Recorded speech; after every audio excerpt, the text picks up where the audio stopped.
Olha só que história. O MV Golden Ray, um verdadeiro colosso dos mares com 200 metros de comprimento, estava saindo do porto de Brunswick, na Geórgia. Em menos de uma hora, ele estaria completamente embocado, deitado de lado no canal, dando início a uma das operações de resgate e salvamento mais complexas e, olha, mais caras da história marítima.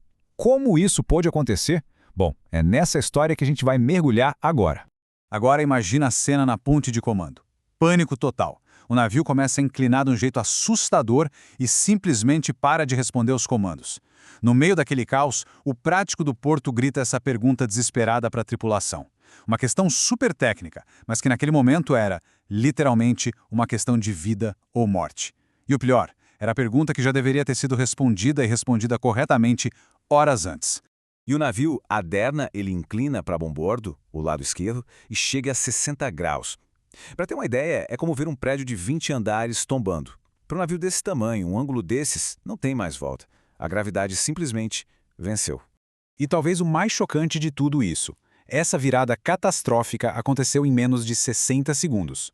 Um gigante de aço simplesmente virou como se fosse um brinquedo. A grande questão desta análise é: como uma falha conseguiu se transformar em algo tão rápido e tão devastador?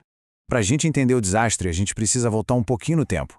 Conhecer o navio e, principalmente, as decisões que foram tomadas nos dias e horas que levaram à sua última manobra. Então, o Golden Ray era um navio moderno, imenso.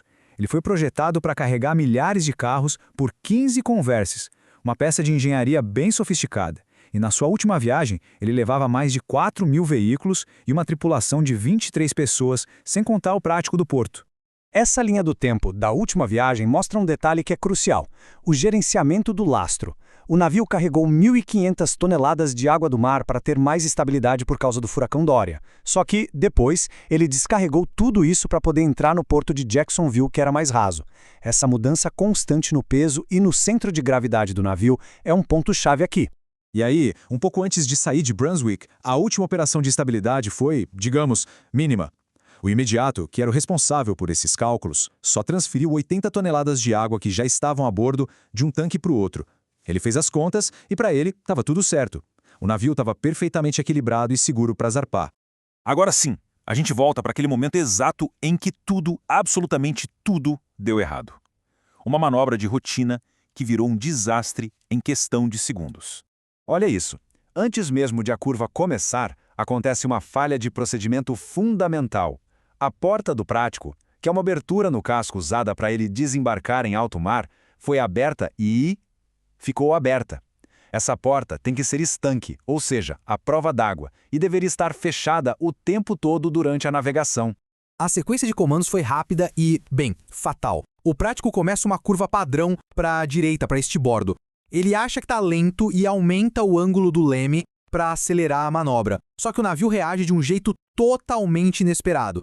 Em vez de só virar, ele começa a se inclinar violentamente para o lado oposto, para a esquerda. E a partir daí, nenhum comando de correção funcionava mais. Lembra daquela pergunta desesperada do prático? Pois é, aqui está a resposta. A tal da altura metacêntrica, ou GM. Essa é a medida mais importante da estabilidade de um navio. Dá para pensar nela como a capacidade que o navio tem de se endireitar sozinho depois de se inclinar. Um GM baixo significa que o navio fica meio bobo, lento para se corrigir. Agora, um GM negativo significa que ele não vai se corrigir de jeito nenhum. E o Golden Ray, naquele momento, tinha uma estabilidade perigosamente baixa. E o ponto de virada foi exatamente este. A inclinação da curva, somada à baixíssima estabilidade, foi suficiente para que aquela porta do prático que estava aberta ficasse debaixo d'água. A água começou a jorrar para dentro do navio um fluxo livre e incontrolável que selou o destino da embarcação e acelerou o tombamento de uma forma drástica. Com o navio virado, a catástrofe técnica virou um drama humano, aterrorizante, uma verdadeira corrida contra o tempo para salvar a tripulação que ficou presa lá dentro. A resposta de emergência foi muito rápida. 20 tripulantes, incluindo o capitão e o prático, foram resgatados da estrutura virada do navio usando de tudo: helicópteros, barcos, até uma mangueira de incêndio virou corda. Mas lá no coração escuro e já inundado do navio, 4 engenheiros estavam presos, e ninguém sabia se eles ainda estavam vivos. Por mais de 16 horas eles ficaram presos. Era um pesadelo real, Escuridão total dentro daquele casco virado, ouvindo os barulhos assustadores dos carros se soltando e da água subindo, lentamente. E o calor era insuportável.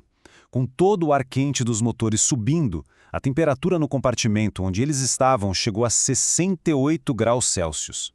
As equipes de resgate depois contaram que o bafo de ar que saiu do primeiro buraco foi como abrir a porta de um forno. O resgate final foi uma prova de engenhosidade e muita perseverança. Usar maçaricos para cortar o casco era impossível, o risco de explodir tudo por causa dos vapores de combustível dos carros era enorme. Então, a solução foi outra. As equipes pacientemente perfuraram dezenas de furos, um do ladinho do outro, para criar uma abertura grande o suficiente e tirar os homens de lá. E deu certo. Todos os 4 foram salvos. Com todo mundo em segurança, a investigação começou. E o que ela ia revelar era uma cascata de erros que, quando somados, levaram ao desastre. A causa principal foi um erro humano, dos mais básicos. O imediato colocou dados errados sobre o lastro no programa de estabilidade do navio. O computador, claro, com base na informação errada, deu uma resposta errada.